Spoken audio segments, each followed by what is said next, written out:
আমি অন্তপুরের মেয়ে, চিনবে না আমাকে?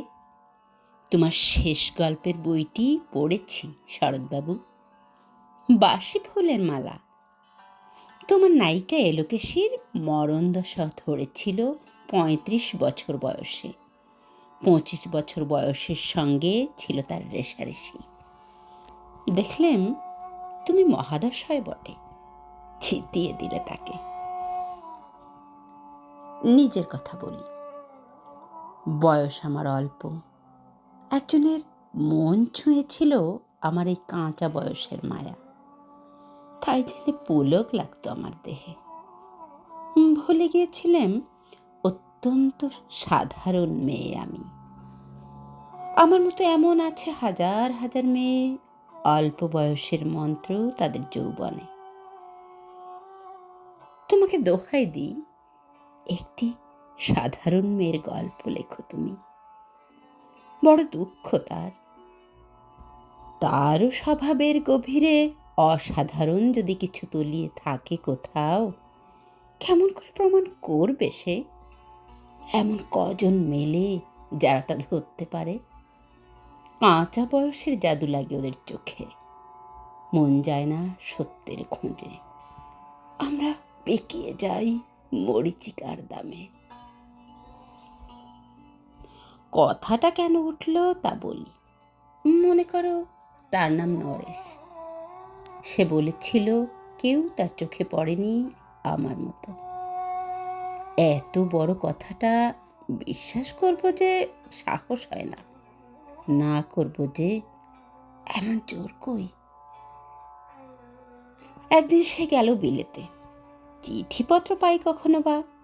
মনে মনে ভাবি, রাম রাম, এত মেয়েও আছে সে দেশে, এত তাদের ঠেলাঠেলি ভিড়, আর তারা কি সবাই অসামান্য? এত বুদ্ধি, এত উজ্জ্বলতা, আর তারা সবাইকে আবিষ্কার করেছে এক নরেশ সেনকে, স্বদেশে যার পরিচয় চাপা ছিল 10-এর মধ্যে। গ্যালোমেলের চিঠিতে লিখেছে লিজির সঙ্গে গিয়েছিল সমুদ্রে নাইতে। বাঙালি কবির কবিতা কলাইন দিয়েছে তুলে। সেই যেখানে উর্বশী উঠেছে সমুদ্র থেকে। তারপরে বালির পরে বসলো পাশাপাশি। সামনে দুলছে নীল সমুদ্রের ঢেউ, আকাশের ছড়ানো নির্মল সূর্যালোক। লিজি তাকে খুব আস্তে আস্তে বললে, এই সেদিন তুমি এসেছ, 2 দিন পরে যাবে চলে। ঝিনুকের 2টি খোলা, মাঝখানটুকু ভরা থাক একটি নিরেট অশ্রুবিন্দু দিয়ে, দুর্লভ, মূল্যহীন। কথা বলবার কি অসামান্য ভঙ্গি! সেই সঙ্গে নরেশ লিখেছে, কথাগুলি যদি বানানো হয় দোষ কি, কিন্তু চমৎকার। হিরে বসানো সোনার ফুল কি সত্য? তবুও কি সত্য নয়? বুঝতেই পারছ, একটা তুলনার সংকেত ওর চিঠিতে অদৃশ্য কাঁটার মতো আমার বুকের কাছে বিঁধিয়ে দিয়ে জানায় আমি অত্যন্ত সাধারণ মেয়ে। মূল্যবানকে পুরো মূল্য চুকিয়ে দেই এমন ধন নেই আমার হাতে। ওগো, না হয় তাই হলো, না হয় ঋণী রইলেম চিরজীবন। পায়ে পড়ি তোমার, একটা গল্প লেখো তুমি শরৎবাবু, নিতান্তই সাধারণ মেয়ের গল্প। যে দুর্ভাগ্নিকে দূরের থেকে পাল্লা দিতে হয় অন্তত 5-7 জন অসামান্যার সঙ্গে, অর্থাৎ সপ্তরথিনীর মার। বুঝে নিয়েছি আমার কপাল ভেঙেছে, হার হয়েছে আমার। কিন্তু তুমি যার কথা লিখবে তাকে জিতিয়ে দিও আমার হয়ে। পড়তে পড়তে বুক যেন ওঠে ফুলে। ফুলচন্দন পড়ুক তোমার কলমের মুখে।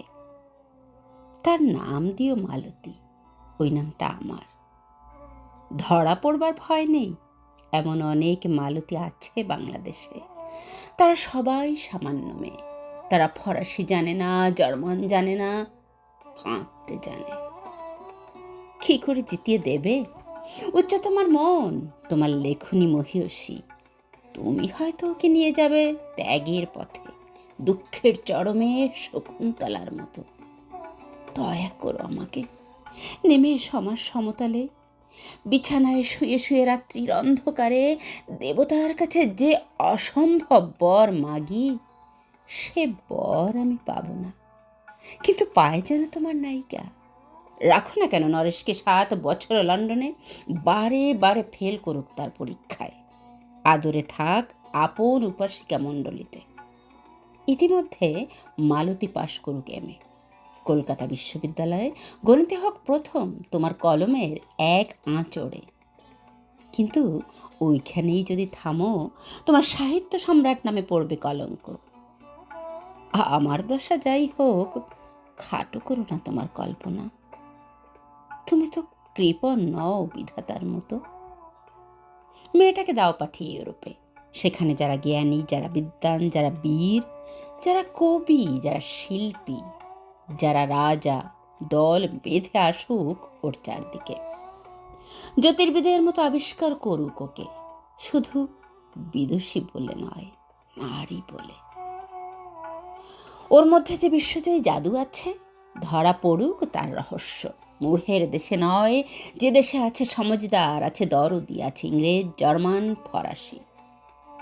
মালতীর সম্মানের জন্য সভা ডাকা হোক না, বড় বড় নামজাদার সভা। মনে করা যাক সেখানে বর্ষণ হচ্ছে মুষলধারে চাটুবাক্য, মাঝখান দিয়ে সে চলেছে অবহেলায়, ঢেউয়ের উপর দিয়ে যেন পালের নৌকো। ওর চোখ দেখে ওরা করছে কানাকানি।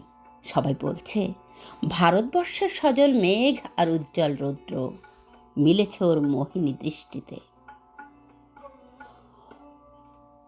এইখানে জনান্তিকে বলে রাখি, সৃষ্টিকর্তার প্রসাদ সত্যই আছে আমার চোখে।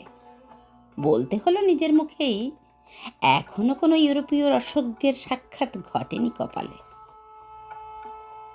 নরেশ এসে দাঁড়াক সেই কোণে, আর তার সেই অসামান্য মেয়ের দল।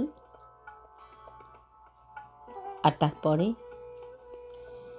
তারপরে আমার নোটশাকটি মোড়লো, স্বপ্ন আমার ফুরলো।